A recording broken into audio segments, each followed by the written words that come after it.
Hi, my name is D.M. Barr. My second novel, Slashing Mona Lisa, is romantic suspense and concerns a plot against the diet industry. Whenever Terry Mangle's traveling body positivity revival meeting visits a new town, people promoting weight loss die in violent and somewhat ironic ways. No one is picking up on it until magazine reporter Cameron Torres comes on the scene. Cameron has her own issues with weight loss and also has a crush on her editor, who may or may not be the mastermind of the entire enterprise. The title, by the way, Slashing Mona Lisa, is meant to dismiss the idea that beauty and perfection have anything to do with how much you weigh. My guest today on Author Groupie is Steve Searls, who started writing poetry and short stories following an illness that forced him into retirement from the legal profession. Steve discusses why he took on a female pseudonym for his poetry, the multicultural nature of his writing, working with a writing coach, and so much more. So sit back, enjoy, and as always, stay safe. Welcome to another edition of Author Groupie. I'm here today with Steve Searls, who is retired from the practice of law due to a rare chronic autoimmune disorder. And so he began writing poetry in 2001 using the pseudonym Tara Birch. And he was a featured poet on Tris Poetry's journal premiere issue. And he's also published numerous poems as Tara Birch in print and online, including the poetry chapbook Carrots and Blue Cheese Dip in 2004. His published essays on Medium include Clara's Miracle, about his wife's cancer and resulting traumatic brain injury from chemotherapy, and My Rape Story. So a lot of drama there. Raised in Colorado, he now lives with his adult son in Western New York, and My Travels with a Dead Man is his first novel. So welcome to Author Groupie. Yeah, nice to meet you. That's quite a bio. I guess when you read it all like that at once, it does seem like a lot, but yeah. Is it the trauma and the illness in both you and your wife's lives and then your retirement that led you to take up writing full time and make it a primary purpose in your life? Well, you know, anytime you have a job that you've been working at for a long time, that takes up a lot of your identity.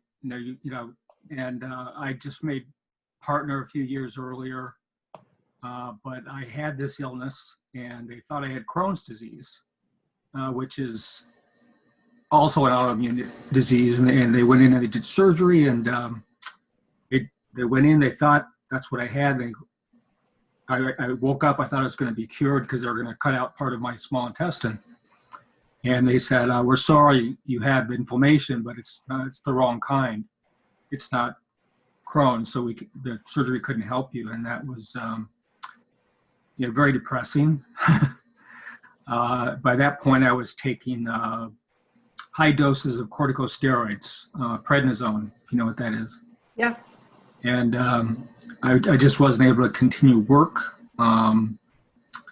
Any kind of stress, physical or emotional, whatever, would bring on my symptoms. I'd get these, I won't go into detail, but the disease I have that's been diagnosed with, it's called tumor necrosis factor receptor cell associated periodic syndrome. But the synonym for that is TRAPS.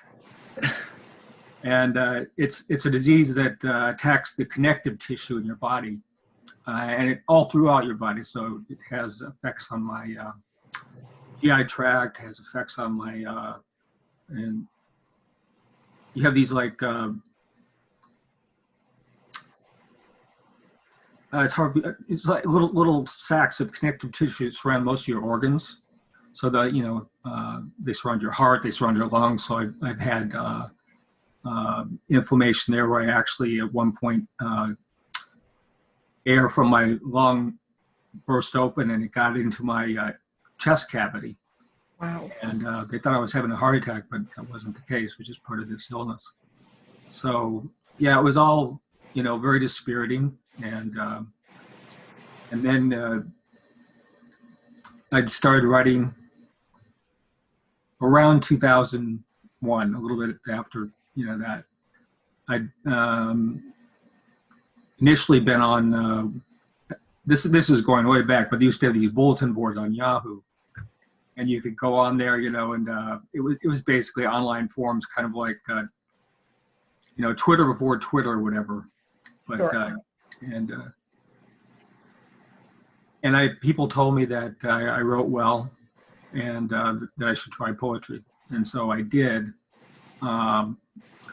And I originally took the name The White Tree as my avatar, and people just assumed that I was a female writing. And so at that time, I didn't want to be known by my real name. So when the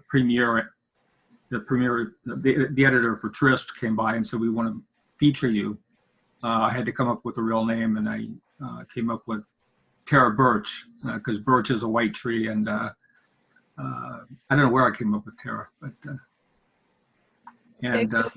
that was my next question. Why did you write under a woman's pseudonym? So you're getting ahead of me. Well, that's okay. Part of it too was at the time,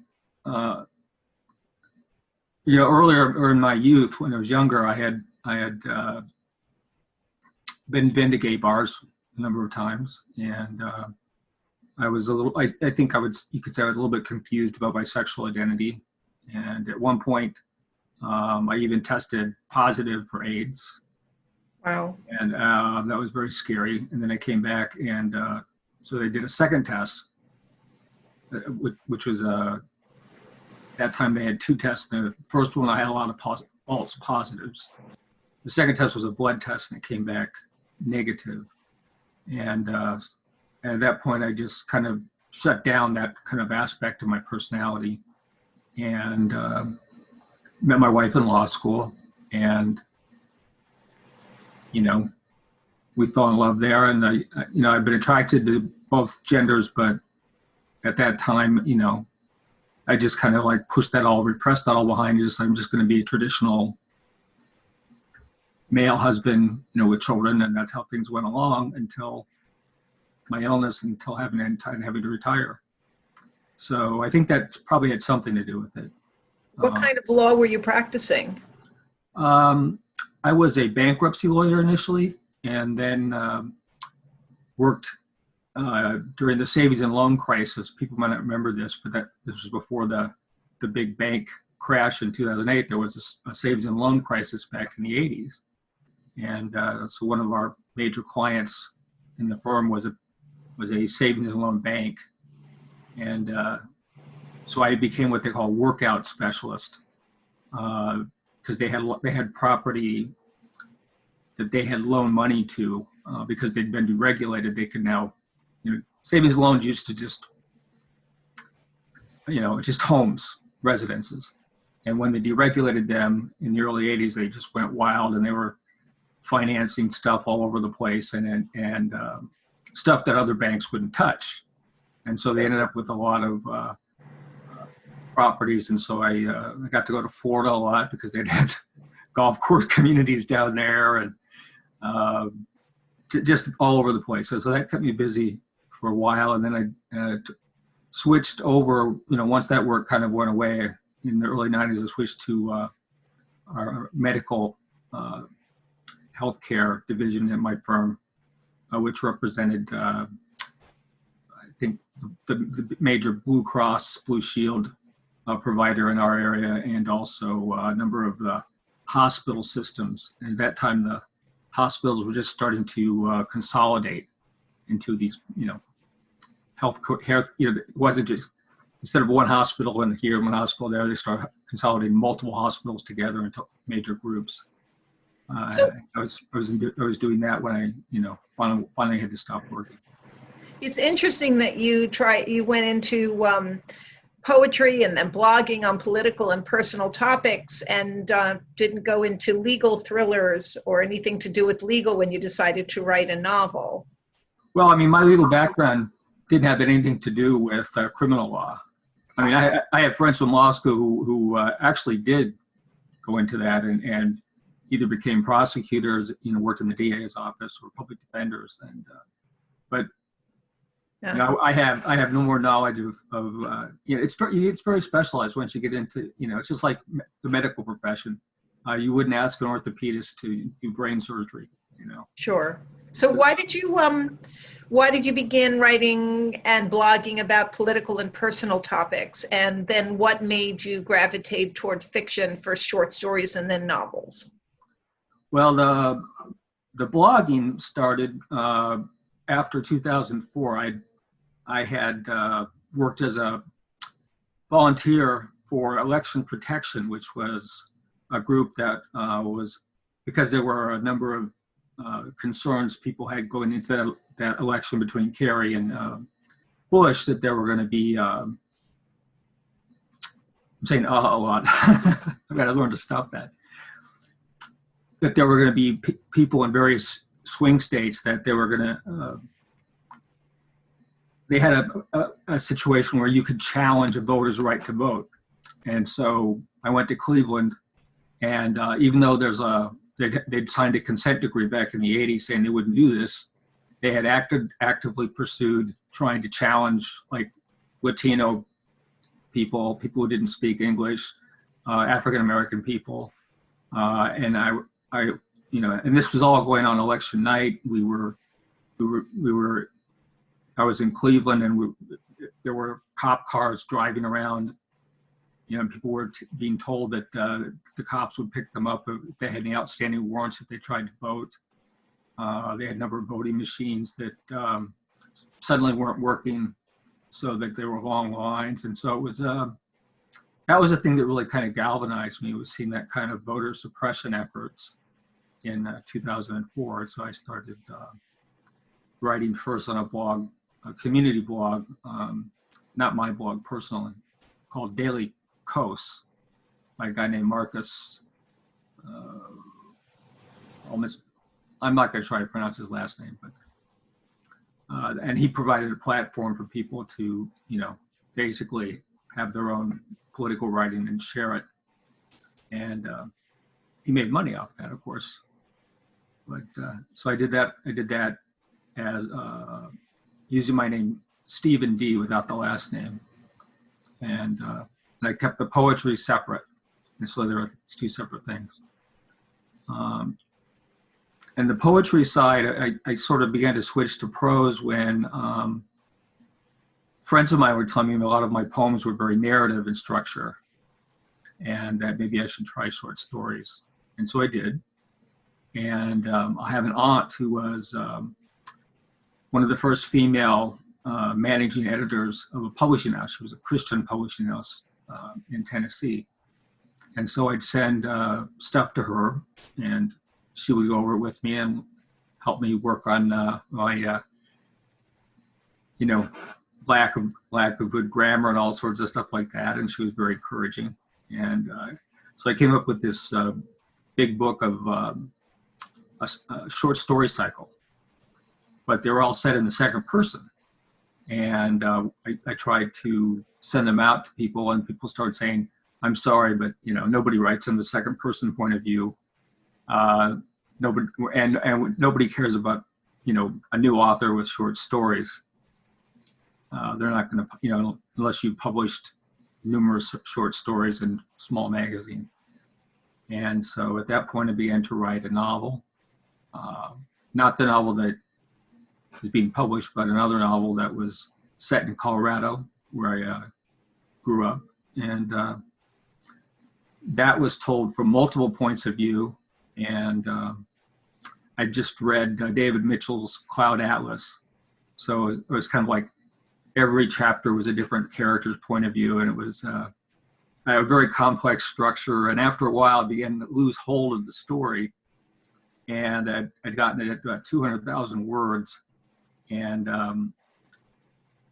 I was doing online workshops at the time. And I would ask the people that were leading those, you know, do you think this can be published? They said, well, you know, it's well written, but it's really doubtful that they're going to, you know, any publisher is going to want to publish a book that big for your first book. I want to see something shorter. And I had this other story going on that I'd started. And so I said, okay, I'll turn my attention to that. That was about 2015. And that's when I began to write My Travels with the Dead Man.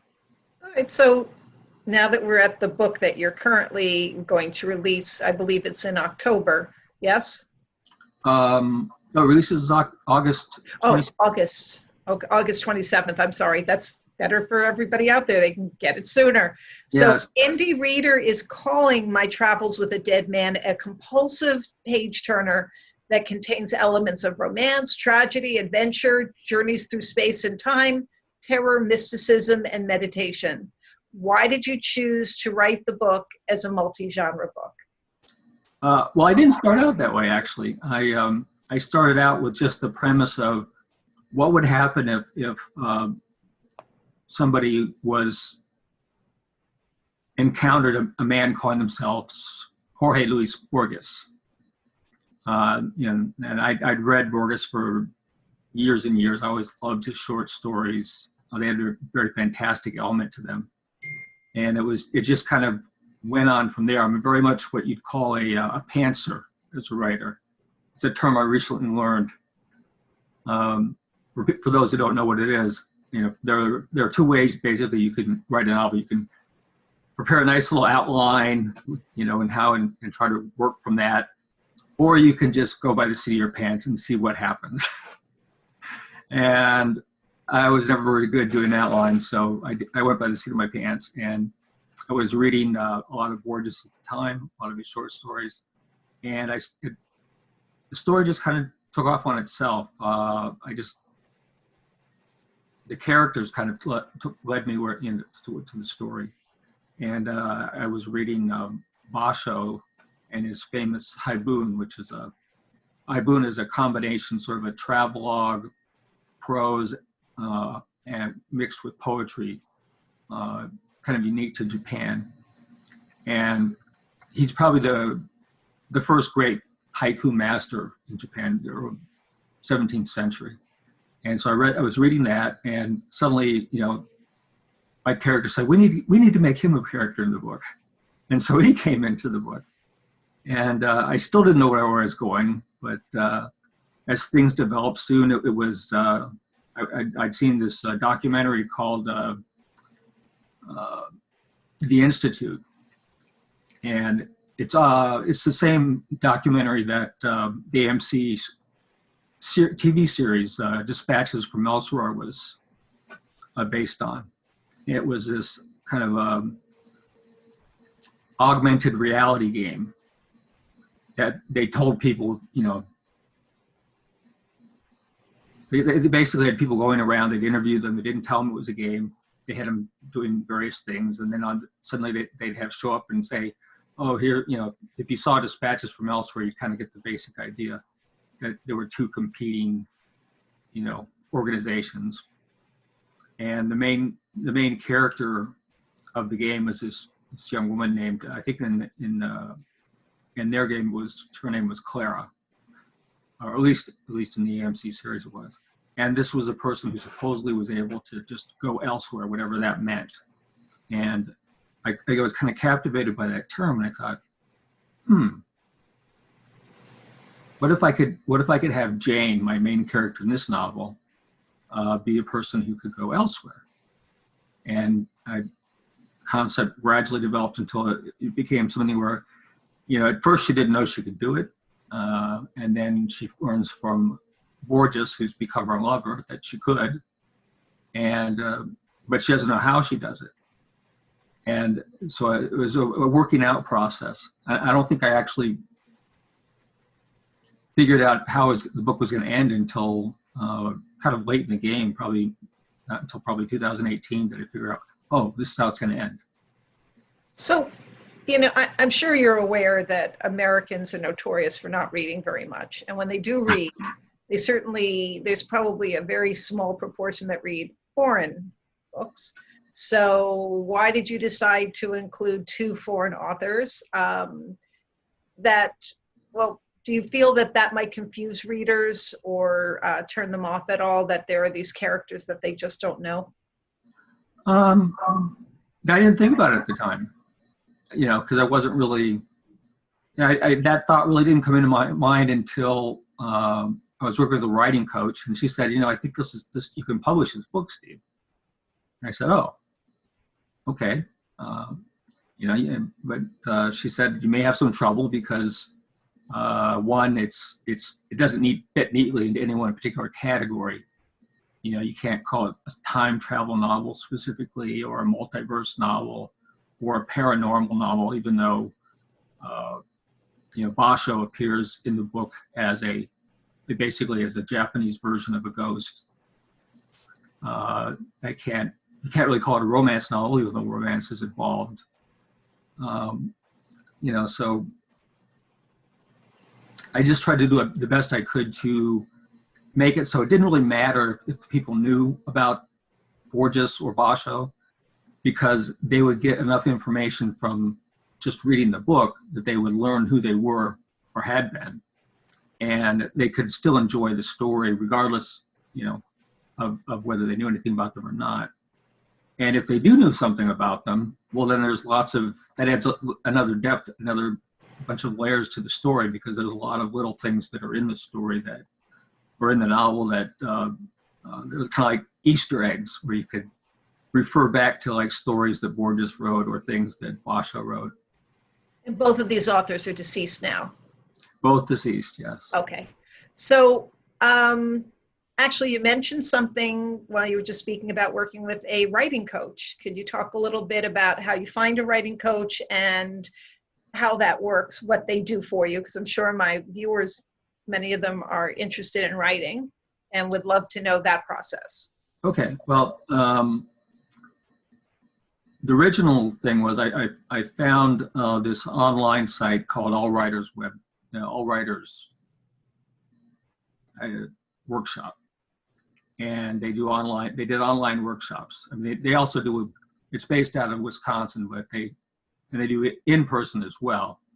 And I started taking classes where you critique other people's work, and then they'd critique yours, and then the person that was leading the class would also comment on it, and you get that on a weekly basis. Then I switched over to doing it on a monthly basis, and then when I got the novel finished, I really liked the woman who led the who ran this as her business, and she said, well, if you want, we could do this with me coaching you. And so I would send her like roughly 40 pages each month, and this is after I'd already written the book, so we were going through the revision process, and I'd send them to her. She'd give me comments about where I messed up things on continuity or point of view or stuff like that, in addition to grammar issues that she'd note. And it was a good experience. I will say it was not inexpensive, so people need to be aware of that. I mean, I think I paid her $2,000 for a year to go over which basically got me through the entire book, and then a few more revisions before before I sent it out for query letters and stuff like that. Yeah, that is not an excessive amount for developmental editing, which is what she was doing, plus line editing. So it's actually sounds like a good deal. I know people out there will be surprised that I'm saying that, but you can expect to pay anywhere from $3 to $10 a page for a good developmental editing, and it's important to do it. Well, then I would highly recommend her if I could put a plug in for her. Her name is Kathy Giorgio, Giorgio, and Perfect. all writers. Okay, that's great to know. Thank you. I'm going to go back to the book. Okay. And ask you a little bit about what do you think is the most distinctive thing about your main character? I mean, what real or fictional figure would you say that person reminds you of? Well, I deliberately chose to make her a biracial person. And partly that's because my wife is Nisei, she's Japanese American. And so I learned a lot about Japanese culture, I should say, over the course, and our children are biracial. And so that was probably a little bit of a cheat, because it was easier to, having had a child that's faced as those kinds of issues in their life, I felt I had a little bit of advantage there. But saying that, I didn't really base it on my daughter. I'd say things that influenced me were probably women that had overcome introverted, personalities, or had felt that they were, had to be dependent on somebody to eventually become stronger people. And in that regard, I think, Eleanor Roosevelt's a good example. I'd seen numerous documentaries of her, about her relationship with Franklin Roosevelt. I was also fascinated by Daphne du Maurier's Rebecca, in which the narrator is not named Rebecca. Sorry if that's a spoiler for anybody who hasn't read Rebecca, but Right. The narrator is never named, but she starts out as a very kind of passive, character, and over the course of the novel, she grows into being more mature. She starts out with being bossed around by this, rich, wealthy, aristocratic man she marries, or who just proposes to her, after a whirlwind romance. And by the end of the book, she's the stronger one in the relationship. And so, I guess those are the two biggest ones that, looking back, I could think of, that, I wanted to portray somebody who was, their narrative arc was from a position of being, rather privileged, rather passive personality, someone who was capable of being exploited by somebody else who, was taking advantage of them, to eventually being somebody who learns to, grow into their own strength and realize they do have, the ability to do that. And so that it's the narrative arc, I think, that I most like with Jane in this book. Very interesting. Well, I understand that there's some Buddhist influence, and I was wondering what influence that had on her arc. Well, it had a lot, actually, because my wife and I visited Japan back in the early 90s so we could take our son, who was the first great-grandchild of her grandmother, so that, they could, all her family in Japan could meet him. And one of the places we went to was Kamakura, where they have this, I think it's the largest bronze statue of the Buddha in Japan, maybe in all of the world, I don't know. But it's very unusual. It sits out, unlike a lot of Buddhist figures that are inside temples. This was inside a temple at some point, but there was a typhoon, and it destroyed the whole rest of the surroundings, but the statue was left there. And so you can now go and visit it. And it's a big tourist attraction. It shows up in a lot of Japanese films, oftentimes. And when we first went there, I was like, it's you can see pictures of it on online, but it's different than when you go in and you actually see. It's like, I guess I'd compare it to something like when you go to see the Lincoln Monument. You first, you've seen pictures of the Lincoln Monument forever. But when you first go to the mall and then walk up into the steps and see it there's this kind of presence that's kind of eerie, and that's very much the case with the Daibutsu, in this Buddhist statue, bronze Buddhist statue in Japan. It almost feels like it's looking at you, and it's like it's alive. And so that became a character in the novel too. The statue becomes a character. And in fact, it often comes up in moments when Jane is in distress. The Butsu shows up in her dreams to speak to her. Interesting. Well, will you be writing a sequel to My Travels with a Dead Man? Originally hadn't planned on it, but the opening, the ending leaves the opening for a possible sequel. Something maybe similar to what Kate Atkinson did with Life After Life, and then she did a sequel to that. That wasn't based on the same character in Life After Life, but follow the brother instead. So if I did that this time, if it sells well enough and there's an interest from my publisher, then maybe I'd do it. But I still have my other novel that I worked on for many, many years, and that I'd like to try to get that done first, I think. Perfect. Well, would you like to read a few pages from My Travels with a Dead Man? Sure. Okay. Get a little Great. touch in here. I'm going to pick up. This is actually after Jane and Borges, and they've seen the Kamakura Buddha, and Jane has been particularly impressed. But then they've gone back to their hotel in Tokyo, and she's had a nightmare in which this dark figure that is called the Man in Black. And I didn't steal that from Stephen King. I hadn't even read Stephen King before I knew that. Assaults her, and she doesn't know who it is. And she wakes up and she finds that Borges is actually making love to her, and she's very upset, and because she'd fallen in love with him. And then she goes back to sleep, and it picks up with her starting to have a dream. So I'll start there. The tall bronze Buddha, wreathed in lights of every color, bent down, holding a lotus blossom. I lifted my arm to him, but the sun was hot, and sweat like melted butter drained from my pores. My hand could not quite reach the proffered off flower, though I continued to extend my fingers toward it.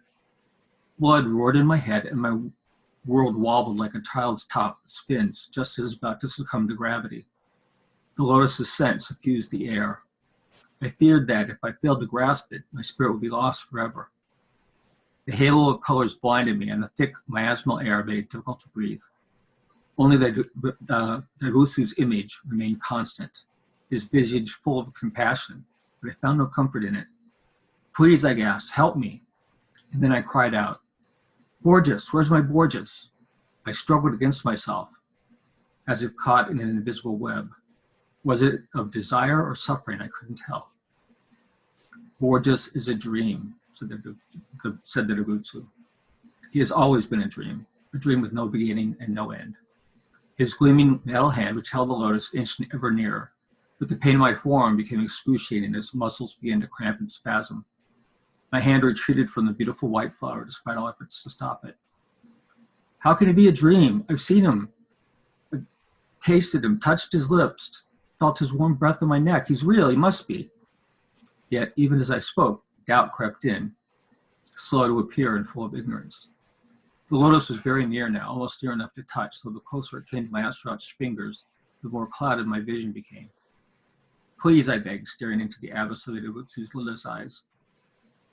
Black as the deepest caves under the earth, an image both endless and terrifying. Please, find my Borges and return him to me. Then my hand shrank from the beautiful flower defeated. As you wish, spoke the Daigusu, so shall it be, but not by my doing. I claim no power over others. I only teach my Dharma to those who will listen. You may follow it or not. The lotus vanished, and when it did, I felt hollowed out. The Daigusu's face retreated in a white fog. As it vanished, my arm exploded in agony, and I woke screaming in a room I did not recognize, on a damp bed under sheets soaked in sweat. Sore and battered, I forced myself over onto my side and used my left hand to massage away the spasms in my immobilized right arm. When the pain receded to a dull ache, I looked around me. The bed was smaller than the one at the Tokyo Sheraton, its mattress thin and full of lumps. A great mesh net hung from the posts at the four corners of the bed, surrounding me on all sides. Overhead, a ceiling fan, its blades chopping the warm air into discreet chunks, blew over me. The breeze it created passed right through the wet camisole I wore, giving me chills. Thousands of unknown insects creaked, along with the chirping of birds and other strange noises. Nothing was familiar, nothing spoke to me of home. Where was I? Where was Borges? A large moth struck the net at that moment, and my mind shattered into a million shards of glass. In terror, I huddled into the sheets. Then I heard a scuffling noise, and my heartbeat soared. It was the sound of a chair leg being scraped across a well-polished wood floor. I rose, parted the mesh net, and slipped off the bed. The tile floor felt cool. Then the acrid odor of a lit cigar reached my nose. I crept to the open French doors and walked out onto a wooden deck. Stars peered at me from the sky's vast dome, which ended at a horizon marked by silhouette of trees, tall palms, but many others of varying heights. I could not identify by shape alone. Beneath the trees, darkness spread from a thick layer of undergrowth. I walked on. Turning a corner, I found my Borges in an old wicker chair, one leg crossed over the other. With a delicate grace, he inhaled his cigar. Its red tip glowed as if it had life of its own. Then he blew an enormous plume of smoke that dispersed as it drifted toward the forest. "You're up early this morning, my dear, just in time to catch the dawn. Come and sit beside me." He rubbed out the cigar on a copper ashtray atop a small oval side table. Across from him was a second wicker chair. As I sat down, a thin flame of coral highlighted the treetops. Amazed by the spectacle, I didn't speak for several minutes. I shot glances Borges' way, but not once in all that time did he look in my direction. "Where have you taken me?" I finally said. "What is this place?" "Ah, you've been dreaming of Japan again." The calm tone of his voice disturbed me far more than what he said. "Yes," I answered. "I dreamed of the Dabutsu, but we were in Japan just yesterday in a room in the Tokyo Sheraton." Then I stopped, because it must have taken more than a day to travel from Japan to wherever we were. How much time had I lost? "I know you believe that," Borges said, "but we never went to Tokyo." He sighed the sigh of a sad and worried man. "You still haven't answered me," I said. "What is this place? Why are we here?" A sense of vertigo returned, but I held it at bay. The dawn's colors, which backlit the forest canopy, grew wider, revealing shades that spanned the spectrum from rose to the pinkish orange of salmon. "We were where you asked me to take you after..." He paused for a moment, then returned. "We're in Costa Rica, near the town of Samara, about 5 miles from the beach. You asked me to take you someplace far away where you could, though you never said it in so many words, forget your grief. We've been living in this villa," he waved his arm in a grand sweeping gesture, "for the last 6 months." My mouth opened in disbelief. "You grew tired of San Jose and all the wealthy tourists there," he continued, "so we moved here. It provides solitude and a place for you to read and work on your painting, or so you tell me when you're in the mood to talk." This obvious falsehood outraged me. I'd stopped painting years ago in high school. I'd only taken art classes to provide company for a shy and lonely friend who was talented far beyond my meager abilities. "Stop lying. We visited Kamakura. I saw the Dabutsu, and then we returned to our hotel. That was yesterday. Well, a few days at most, and I don't paint, not anymore." My voice must have carried farther than I realized, for the forest erupted in a raucous cacophony of words and sounds from the birds of all kinds, parrots, cockatoos, and others too. Their unfamiliar calls startled me. "You don't paint?" Borges replied. "What's that then?" He pointed to the far end of the deck at an easel canvas, along with several paintbrushes, a color palette, and a variety of oil paints arranged on a small table. "That must be my painting of the Buddha." A bitter little laugh escaped his lips. I scrambled out of my chair, stumbled in my haste, and hurried over to the canvas. I could not deny my eyes. It was a portrait of the Dabutsu, not clothed in green tones of tarnished bronze, but gleaming with rays that emanated from him like a pinwheel of many colors, just as in my dream. My signature was in the lower left-hand corner, but I couldn't have painted it. It was too beautiful, it was too well composed to be my work. "This can't be mine," I said, challenging Borges. And we did travel to Japan, the two of us. We visited Kamakura, where the Dabutsu sits, in the open air at the Kotoku-in temple. Remember the Japanese schoolgirls and their couple with the little boy? You bought me ice cream. I was near hysterics, but Borges didn't react to my outburst. He looked away, and the lack of his gaze on me was like a blast of winter air, so cold it freezes your breath. "Time isn't what you think," he muttered, almost as if he were talking to himself. "Time doesn't exist, not the way we perceive it. It's not linear, not the arrow that only goes forward. It twists and turns back on itself like the spirals of a conch shell, like the earth that spins and revolves, passing through the vacuum of space, never repeating. Time may branch off in any direction, either at random or as part of some larger pattern we cannot discern. Maybe some part of your mind has been in Tokyo all this time, even while I've watched you here painting, living with your silence. Anything's possible." During this odd soliloquy, I didn't move, frozen to the spot. But Borges must have noticed how close I was to the precipice that divides sanity from madness. It was early in the morning, he said. We were waiting to board our plane for Tokyo, when we heard your name called out over the loudspeakers. He spoke as if delivering a well-rehearsed speech given many times. The airline representative told us it was a family emergency, nothing more. Then a police officer came by and we learned that your father died in his sleep the night before. He was at the morgue awaiting an autopsy. A police escort took us there so you could identify the body because they couldn't locate your mother. I became unsteady on my feet, and my boy just reached out with his large hands, holding me until I could sit me down in a chair. Kneeling, his face level with my own, the concern in his eyes was unbearable. So I'll stop there. Okay, that seems like a good place to stop. Well, it sounds very interesting. I wish you best of luck with the release, which comes out August 27th from Black Rose Writing. Yes, thank you. Best of luck, and as always, stay safe. Oh, you too, and thank you very much for the opportunity for the interview. I really enjoyed speaking to you. Me too. Thank you.